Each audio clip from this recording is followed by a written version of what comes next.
Hey y'all, Daniel Agapito here for Metal Rules, and today I have the honor to be here with Rafael Bittencourt, guitarist for Angra. How are you doing, Rafael? I'm fine. You, Danielle? I'm also good, and I'm very honored to be here with you today. And this interview will be talking mostly about the new album, Cycles of Pain. Great. So Very let's get honored too. started. Let's get Let's do started, it. shall we? So, Yeah. Rafael, to get us started, what does the album name Cycles of Pain mean? All right. The cycles of pain is more about the cycles than pain itself, right?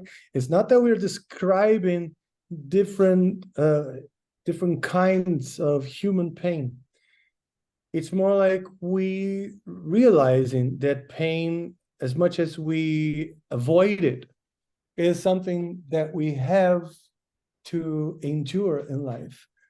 Life starts with pain, like we've said, like we've sang about it in previously, because as soon as the air fills our lungs and we start, it hurts a lot, we cry, and it's the first trauma that we get.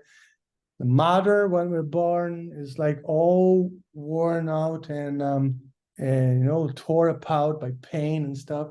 So growing is painful.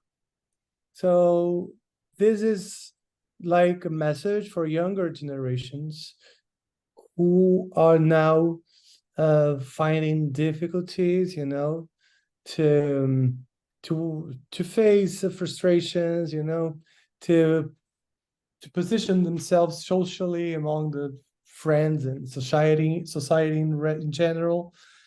So it's painful too. We're too we all put a lot of pressures in ourselves, and younger generations, they feel that pressure a lot, and they feel anxiety, they feel anguish, they feel depressed.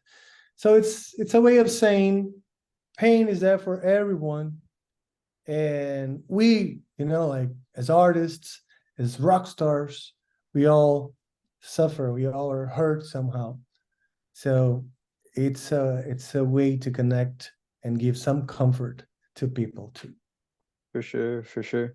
And how is the recording and production process going for the album?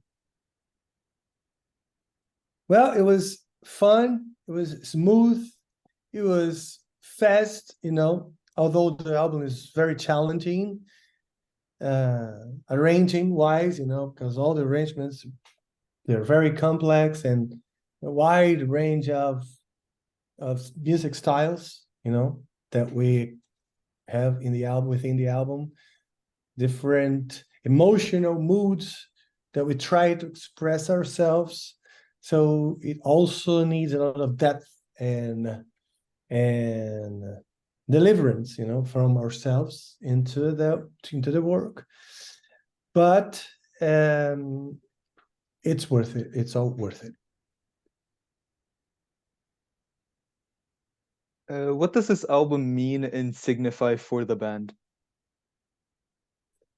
Well, it means for us, it's like, I think we've proved that this third generation, obviously, every time that a band has a lineup change, he's got to prove to people that it's still there, it's still creative, still connected to the original ideas, but still, like, bringing fresh ideas to the people.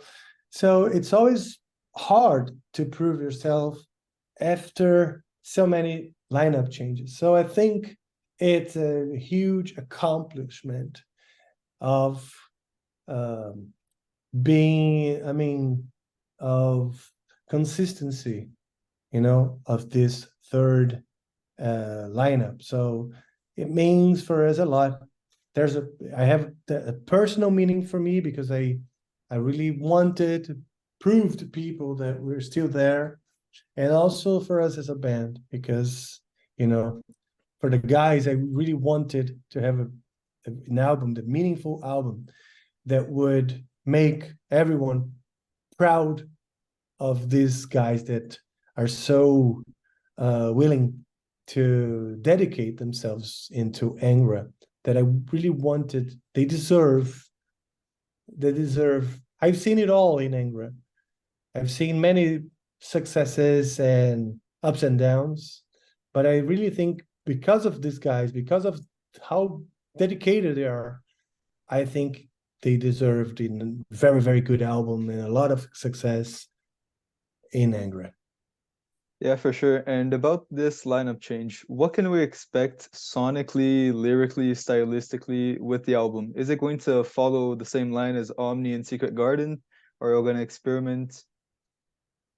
Well, it's a bit more realistic, after the pandemic. I think we all got more realistic. It's like a message to younger generations, as they said, trying to it's very honest. We're not creating metaphors of Vikings or sword warriors in our music. It's very down to the ground about life, how hard it is, and etc. And Omni, for instance, is more futuristic and abstract. Secret Garden is more like, okay, it's a story. It's a story about they're angels and stuff, but with a little bit of fantasy in it. But I think in the end, it's an evolution of what we've been. It's not like a huge surprise. It's got a strong connection to our recent albums, but also a very strong connection to our original ideas, original concepts and etc. You talked about the powerful message, and today, on the day of recording, October 13th, you guys just dropped the music video for Gods of the Earth. Could you talk a Yeah. bit more on the powerful message that is shared within that video? Well, the gods of the world, they're leading us, but not as a conspiracy. I didn't see these gods as a conspiracy. Actually, it's not a critic to religion. It's not a critic to politics. It's not a critic towards the health systems or whatever. It's a critic to people because they're too weak, and letting them to be manipulated by contradictions and contradictory values. They think their primary concern is, for instance, religion, but it's not. Their acts show that their primary concern is social acceptance. Many times they go to church because they want to be socially accepted on that environment, not because of their personal relation with a spiritual thing. And so it's more like a critic into that weakness that we have that made us too fragile and willing to act very different from our beliefs. So that's the thing about the gods of the world. Well, now coming back a bit to the album, it will feature special guest appearances from a wide range of people: Lenine, Amanda Somerville, Vanessa Moreno, Fernanda Lira from Crypta, and Kiko Loureiro. And they're all musicians with radically different styles. How will like each musician fit into the album? Well, I think we got room for very different artists in Angra because of the variety of styles that we try to express ourselves with. Well, Amanda Somerville, for instance, I wrote a song that I have always wanted to write a song where Fabio would sing his bel canto technique, his tenor voice, his opera voice. And I had never written, I never could write that one. But this time, and very much inspired by the Phantom of the Opera, that kind of atmosphere, the musical atmosphere, but also a little bit dark and gothic. And it's a duet where the the singer is the murderer of his beloved one. And then the duet is him, the killer, singing and discussing with the spirit of that beloved one, which in the end, it's actually this killer is talking to his own blame, you know. He's arguing that blame justifying that he made it for love, and the spirit of the murdered person is like he's not happy, you know. It's like trying to make him feel bad because he sees her life. So we invited Amanda Somerville to sing that with Fabio. Fabio could sing the tenor voice, and the result is very cool, very nice. But then in the other hand, here in the now is bringing lots of different musical atmospheres, you know, a little bit from some alternative pop from the 80s, like Tears for Fears or Total, but also some Brazilian, very much inspired by some Brazilian artists like Caetano Veloso or even Lenine. So we've invited Vanessa Moreno, who is more like an alternative Brazilian pop artist here, not very well known, but she's very respected among musicians, among the Brazilian music scene, because she's very, very talented, great singer, great composer. She's also a dancer, an actress. So it was fun to do that one with her. And this album is like different layers of our personality, you know, our individual personalities, but also us as a whole, as a band. And it's like inviting the fans to know a little bit more of what is our music surroundings and influences, you know. So that's why Vanessa Moreno was invited to be there. And then there's Lenine, who's a Brazilian artist. He's a multi-Latin Grammy winner, very, very respected. He's also a little bit alternative Brazilian pop artist, but very, very respected and very well known. We all in the band admire a lot his work, and he was glad to take part to feature in our song. Actually, the song itself resembles a lot of his stuff, you know. So he was familiar with the groove, he was familiar with the kind of melody, he was happy, you know, to be invited. I think these guests, in the end, they were all invited to show, I mean, we wanted to show people again that our references are really much beyond metal only. Yeah, for sure. And the first concert for Cycles of Pain will be on November 3rd in São Paulo. Do you have anything special planned for this performance? Well, first of all, the first thing that would be very special is to really be able to perform the songs, because there's a tension in the air, because they're hard to perform. So I'm still practicing. So the first thing is that we're able to sound, let's say, as good as the album, you know. I mean, I don't want to frustrate people with, oh, in the album they sound so great in their shitty live. So this is the first expectation. Then we're also trying to get some guest appearance for with us on this release of the album. It will be a very special night because not only Cycles of Pain will be out, but also we'll be celebrating the 30th anniversary of our first album, which is Angels Cry. So Angels Cry was first released on the 3rd of November 1993. And by coincidence, because really we didn't know, but we didn't know it, we were advised by a fan.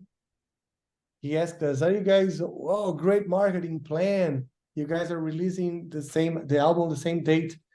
And I said, oh, "Okay, thanks." But deep inside, I knew it was a very nice coincidence.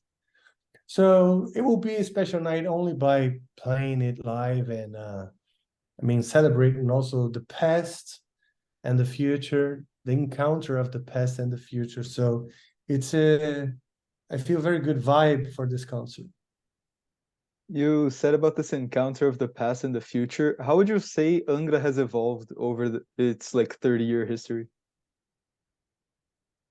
Well, musically, obviously, the way we express ourselves through our instruments, the way we use our skills, not to bring sophistication or quantity of musical elements, but now we really try, we do our best to use the music skills to give depth to our music. You know, for me, it's very important to write something that is meaningful to people in a very abstract way and break their defenses, you know, and really touch deep inside. So what I think we've really we're more conscious and more concerned the way we see music, the way we see our careers, the way we see the metal scene and the music scene in general, the way we see the entertainment, you know, the business side of it, everything, all of it, the way we see it is much more mature. I think that's the best. And one of these things is we all are very much concerned about the atmosphere that we have together, you know, preserving the good atmosphere is a responsibility of each member, and we all agree with this. So we all working towards having a great environment for working together, and that's a great thing. Yeah, for sure. And the history of Angra is quite heavily intertwined with the history of the Brazilian power metal scene in general. How would you say like the Brazilian power metal scene has evolved over the years? Well, the quality of the bands, first of all, I mean, there are many bands with very good quality. The scene itself, I mean, there are more, still need more places for them to play, for all the bands to play. Going out to check out some original music is, I mean, it's hard, still very hard for them. It's more common that people find a place to see cover bands than to find pubs and venues that would uh, give some space for them to present original music. But I think the qualities of the bands is so better now. The production of these bands, studios, are they're more prepared to to attend. I mean, to these bands that shows an evolution. Also, some other record companies from Europe, some European record companies, they're also interested on the Brazilian power metal, which is also good because then we get a lot of respect from different countries. In that sense, it was also evolved. I just think that we should educate people, the crowd here in Brazil, to be a little bit more aware and more alert about the Brazilian scene, about the new upcoming bands that should care better about this. But it's become better anyway. What would you say was Angra's impact on the scene? I think Angra has inspired through the years new bands, new artists, upcoming bands to try out, you know, to thrive in the scene. So I think we have most of all inspired younger musicians and younger bands to continue and to start up as a band. So I think it most of all has worked as a huge inspiration for people. Like if we've done it in the world metal scene, that should be possible for for all other bands, and that's reality. That's a reality, and that keeps motivating them. Yes, for sure. Angra's a huge band here. Like its impact on the scene is something incredible. So unfortunately, we'll have to move on to the last question here. What are Angra's plans for the future? Well, first of all, release the album. We have a few other singles and video clips that we want to show to people. I want to go touring. I want to visit places that it's been a while that we haven't been. I want to be in places that I've never been. I want to, play my music through the world to the people who likes it. But also we have recorded a acoustic live session that I would like to release it as a DVD or audiovisual product and present also to people that we're able to play electric and epic and powerful, but we're also, delicate, soft, and simple in many ways. So people many times see us as a sophisticated music kind of band, but I want also people to see us as simple and elegant in a simple and elegant version of us. So in the middle of next year, probably we will be releasing the acoustic album and audiovisual, and maybe do a tour, acoustic tour. That will take us about 3 or 4 years from now. So it's a lot of work.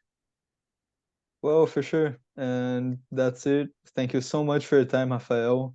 Thank For you, all y'all Daniel. that are watching, reading, early November, go buy the album, go listen. If Angra comes by your city, your country, go to their live show. It's incredible. Any final considerations? Well, no, thank you. Thank you all in America. Thank you all the fans from Metal Rules. I'm very excited to go back on tour in America, and hopefully that will happen next year. See you soon on tour. So that's it. Thank you so much for watching, reading, and go listen to Cycles of Pain when it's out. Thank you, Daniel.